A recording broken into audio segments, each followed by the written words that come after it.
नमस्कार दोस्तों, स्वागत है आपका इस वक्त की बड़ी खबर में। 2019 के लोकसभा चुनाव से जुड़ी उत्तर प्रदेश से इस वक्त की बेहद बड़ी खबर आ रही है, जहां पर एनडीए में जबरदस्त फूट और 39 उम्मीदवार इस वक्त पीएम मोदी और राजनाथ सिंह के खिलाफ योगी के मंत्री ने उतार दिया है। और इसी के साथ आपको दूसरी बड़ी खबर में बताएंगे कि पीएम मोदी ने चुनावी हलफनामे में संपत्ति को लेकर दी गलत जानकारी और चुनाव आयोग इसकी जाँच करे, ये कहना है कांग्रेस पार्टी का। तीसरी बड़ी खबर में जिक्र होगा मायावती का, जिसमें सुप्रीम कोर्ट से भी नहीं मिली है मायावती को राहत और जारी रहेगा चुनाव आयोग का प्रतिबंध। तो दोस्तों, हर एक खबर की गहराई में आपको ले जाएंगे, लेकिन उससे पहले अगर आप भी 2019 के लोकसभा चुनाव में एक बड़ा बदलाव होते देखते हैं तो आप अभी इस वीडियो को लाइक कीजिए और इस लाल बटन को दबा के इस चैनल को फ्री में सब्सक्राइब करके इस घंटे को दबाना बेहद जरूरी है। रुक करते हैं पहली बड़ी खबर की तरफ। पीएम मोदी और राजनाथ सिंह के खिलाफ योगी के मंत्री ने उतार दिया अपना उम्मीदवार और राजभर ने जारी कर दिया है 39 सीटों की लिस्ट। दरअसल दोस्तों, चुनाव से ठीक पहले एनडीए में जबरदस्त फूट देखने को मिल रही है। दरअसल दोस्तों, लोकसभा चुनाव के दूसरे चरण से ठीक पहले एनडीए को एक बड़ा झटका लगा है। योगी सरकार में कैबिनेट मंत्री ओपी राजभर ने बीजेपी के खिलाफ अपने उम्मीदवार को उतार दिया है। सुहेल देव भारतीय समाज पार्टी के अध्यक्ष ओम प्रकाश राजभर ने 39 प्रत्याशियों की घोषणा कर दी है। उन्होंने कहा कि वह किसी को हराने के लिए नहीं बल्कि जीतने के लिए मैदान में उतरे हैं। राजभर ने अपनी इस लिस्ट में पीएम मोदी के खिलाफ बनारस से भी अपनी उम्मीदवार को उतार दिया है। इतना ही नहीं, राजनाथ सिंह के खिलाफ भी लखनऊ से प्रत्याशी खड़ा कर दिया है। दरअसल दोस्तों, इस दौरान उन्होंने कहा कि साल 2014 में हमने भारतीय जनता पार्टी के साथ चुनाव लड़ा, लेकिन इस साल बीजेपी सीटों के ऐलान के लिए हमको टालती रही। उन्होंने कहा कि बीजेपी के इस रवैये से कार्यकर्ताओं में रोष है, इसलिए हम यूपी की 39 सीटों पर चुनाव लड़ेंगे। उन्होंने आगे कहा कि वह प्रदेश सरकार से इस्तीफा देने को तैयार है। इस्तीफा टाइप करके उन्होंने रखा हुआ है, लेकिन सरकार में कोई इस्तीफा लेने को तैयार ही नहीं है। बीजेपी की अनदेखी को लेकर कई बार ओम प्रकाश राजभर सवाल उठा चुके हैं। इससे पहले सोमवार को ओम प्रकाश राजभर के बेटे अरुण राजभर ने भी बीजेपी सरकार पर हमला बोलते हुए कहा था कि अहंकार के नशे में चूर बीजेपी को अगर लगता है कि केंद्र में उनकी सरकार बनेगी तो यह उनकी गलतफहमी है और अपनी इस गलती का एहसास बीजेपी को लोकसभा चुनाव के बाद होगा।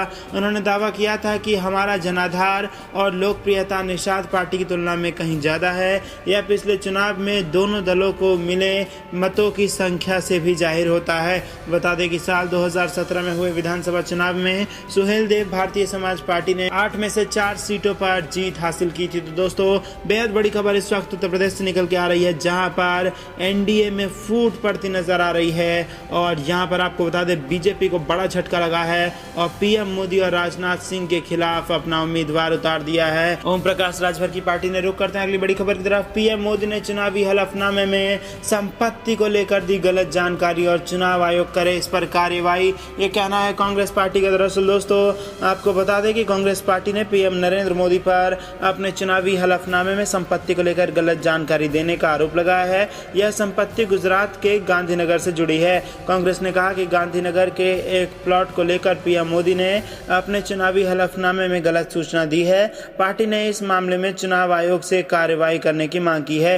कांग्रेस प्रवक्ता पवन खेड़ा ने कहा कि पीएम मोदी ने गांधीनगर में एक प्लॉट होने का अपने हलफनामा में जिक्र किया है। उन्होंने कहा कि जिस प्लॉट का पीएम मोदी ने जिक्र किया है वह लैंड रिकॉर्ड में ही नहीं है। उन्होंने आगे कहा कि सुप्रीम कोर्ट में एक जनहित याचिका दाखिल की गई है, जिसमें पीएम मोदी की संपत्ति को लेकर अहम सवाल खड़े किए गए हैं। यह संपत्ति गांधीनगर में है। पीएम मोदी ने इस संपत्ति के बारे में कुछ छुपाया है। नरेंद्र मोदी को 2002 में मुख्यमंत्री बनने के तुरंत बाद यह संपत्ति गांधीनगर में अलॉट की गई थी। कांग्रेस प्रवक्ता ने आगे कहा कि 2007 के चुनाव में नरेंद्र मोदी जी ने अपने हलफनामे में प्लॉट नंबर 411 सेक्टर 1 गांधीनगर के बारे में जानकारी दी थी, जिसकी अब कीमत 1,18,00,000 रुपए है। 2007 के हलफनामे में नरेंद्र मोदी जी ने बताया था कि 30,000 कुछ रुपए खर्च कर प्लॉट में उन्होंने कुछ निर्माण करवाया था।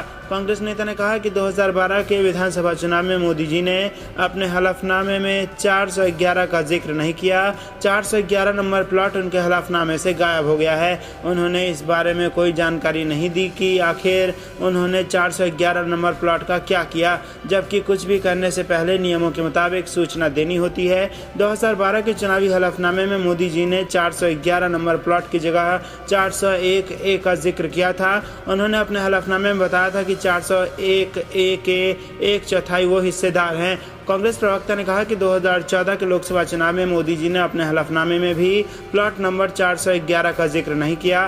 तो दोस्तों यहाँ पर जबरदस्त सवाल उठाया कांग्रेस पार्टी ने और ये आरोप लगाते हुए कहा है कि पीएम मोदी अपनी संपत्ति का गलत जानकारी दे रही हैं और उन्होंने अपनी हलफनामे में झूठ बोला है, जिसके बाद चुनाव आयोग से उन्होंने कार्रवाई कराने की मांग की है। रुक करते हैं अगली बड़ी खबर की तरफ। सुप्रीम कोर्ट से भी नहीं मिली मायावती को राहत, जारी रहेगा चुनाव आयोग का प्रतिबंध। दरअसल दोस्तों चुनाव आयोग द्वारा लगाए गए 48 घंटे के चुनावी प्रतिबंध को हटाने के लिए बसपा प्रमुख मायावती ने सुप्रीम कोर्ट में याचिका दायर की थी। सुप्रीम कोर्ट ने उनकी इस याचिका को खारिज कर दिया है। सुप्रीम कोर्ट ने चुनाव आयोग द्वारा राजनेताओं के खिलाफ की गई कार्रवाई पर ध्यान दिया। उन्होंने आदर्श आचार संहिता का उल्लंघन करते हुए बयान दिया और कहा, ऐसा लगता है कि चुनाव आयोग ने अपनी शक्ति का इस्तेमाल करते हुए राजनेताओं के खिलाफ कार्रवाई की है। जानकारी के लिए बता दें कि सोमवार को चुनाव आयोग द्वारा उत्तर प्रदेश के मुख्यमंत्री योगी आदित्यनाथ और बसपा प्रमुख मायावती पर प्रतिबंध लगा दिया गया था।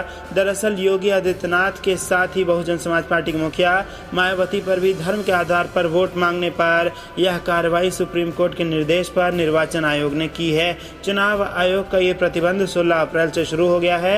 ये योगी आदित्यनाथ के लिए 72 घंटे और मायावती के लिए 48 घंटे तक लागू रहेगा। इस दौरान योगी आदित्यनाथ और मायावती न ही कोई रैली को संबोधित कर पाएंगी, न ही सोशल मीडिया का इस्तेमाल कर पाएंगी और न ही किसी को इंटरव्यू दे पाएंगी। गौरतलब है कि चुनाव आयोग पर मायावती ने पक्षपात और जातिवाद का आरोप लगाया है। उन्होंने कहा कि चुनाव आयोग ने भाजपा के लिए आंख और कान बंद कर रखे हैं। प्रधानमंत्री नरेंद्र मोदी और अमित शाह को पूरी छूट दे रखी है, लेकिन दलित नेता पर प्रतिबंध लगा दिया है। रुक करते हैं अगली बड़ी खबर की तरफ। रेलवे टिकट पर पीएम की फोटो पर चुनाव आयोग सख्त, आचार संहिता के उल्लंघन पर रेलवे के 2 कर्मचारियों पर गिरी गाज। दरअसल दोस्तों बेहद बड़ी खबर इस वक्त निकल के आ रही है। आचार संहिता के उल्लंघन के मामले से जुड़ी हुई चुनाव आयोग की सख्त हिदायतों के बावजूद रेल टिकटों पर पीएम मोदी की तस्वीर छपने के मामले में कार्रवाई की गई है। यह मामला यूपी के बाराबंकी का है। इस मामले में रेलवे के 2 कर्मचारियों को सस्पेंड कर दिया गया है। यहाँ के एडीएम ने बताया कि 13 अप्रैल को टिकट कर्मचारी ने गलती से पुराने टिकट की शीट पर प्रिंट करवा दी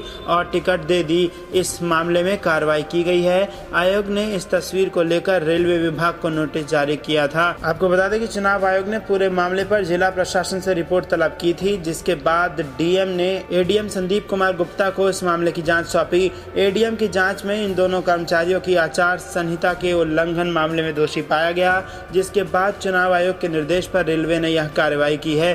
दरअसल यूपी के बाराबंकी में रविवार को एक व्यक्ति ने रेलवे स्टेशन पर एक टिकट खरीदा। इस पर पीएम नरेंद्र मोदी की तस्वीर और सरकारी आवास योजना के विवरण मौजूद थे। टिकट के एक भाग पर पीएम आवास योजना का विवरण था तो दूसरी तरफ पीएम मोदी की तस्वीर मौजूद थी। जब यात्री ने पीएम मोदी की फोटो लगी होने की जानकारी टिकट काउंटर को दी तो उसे वहां से भगा दिया गया। रेलवे अधिकारियों से निराश होकर इस युवक ने अपनी बात मीडिया के सामने रखी। बता दें कि यात्री मोहम्मद शब्बर रिजवी नामक युवक ने बाराबंकी में बनारस तक की यात्रा का टिकट बाराबंकी जंक्शन के टिकट काउंटर से लिया था। इस मामले पर रेलवे के अधिकारी सुरेश कुमार से जब इस बारे में पूछा गया था तो उन्होंने सफाई देते हुए कहा था कि यह गलती से हो गया है। टिकट का यह बंडल प्रिंटिंग मशीन में गलती से लग गया था और उसी कारण ऐसे टिकट निकलने लगे थे। रेलवे की आचार संहिता उल्लंघन की कोई मंशा नहीं थी। तो दोस्तों यहाँ पर आपको बता दें कि जब उस व्यक्ति ने आपत्ति दर्ज कराई कि आखिरकार इस टिकट में पीएम मोदी की फोटो क्यों लगी है, आचार संहिता का उल्लंघन क्यों किया जा रहा है, तो उसे उस अधिकारी ने भगा दिया था। तो यहाँ पर महज गलती की बात नहीं है, यहाँ पर जानबूझ के इस प्रकार की प्रयास करने के संकेत सामने आ रहे हैं। इसके पहले की बड़ी खबर में हमने आपको बताया था कि उत्तर प्रदेश में मायावती जिन पर 48 घंटे का प्रतिबंध लगा दिया है, सुप्रीम कोर्ट से भी उनको कोई राहत नहीं मिली है और उन पर चुनाव आयोग का 48 घंटे का प्रतिबंध अभी लागू रहेगा। और आपको बता दें कि 18 तारीख को दूसरे चरण का मतदान है, जिसमें बड़ा नुकसान बीएसपी को हो सकता है और बीजेपी को भी हो सकता है, क्योंकि योगी आदित्यनाथ पर 72 घंटे तक कोई भी चुनावी सभा न करने पर प्रतिबंध भी लगा हुआ है। इसके पहले की बड़ी खबर में हमने आपको बताया था कि पीएम मोदी ने चुनावी हलफनामे में संपत्ति को लेकर गलत जानकारी और चुनाव आयोग इसकी कार्रवाई करे, ये कहना है कांग्रेस पार्टी का। और सबसे पहली बड़ी खबर में हमने आपको बताया था उत्तर प्रदेश में एनडीए को बड़ा झटका लगा है। ओम प्रकाश राजभर ने 39 सीटों पर पीएम मोदी और राजनाथ सिंह के खिलाफ भी अपने उम्मीदवार उतार दिए हैं, जिसके बाद उत्तर प्रदेश में दूसरे चरण के मतदान से ठीक पहले एनडीए में फूट पड़ गई है और बीजेपी बीजेपी को बड़ा झटका लगा है। तो दोस्तों ये थी दिन भर की कुछ बेहद जरूरी बड़ी खबरें। अंत तक बने रहने के लिए आप सभी का बहुत बहुत धन्यवाद। देख रहे थे आपका अपना चैनल द कंपेनी न्यूज़। जय हिंद, जय भारत।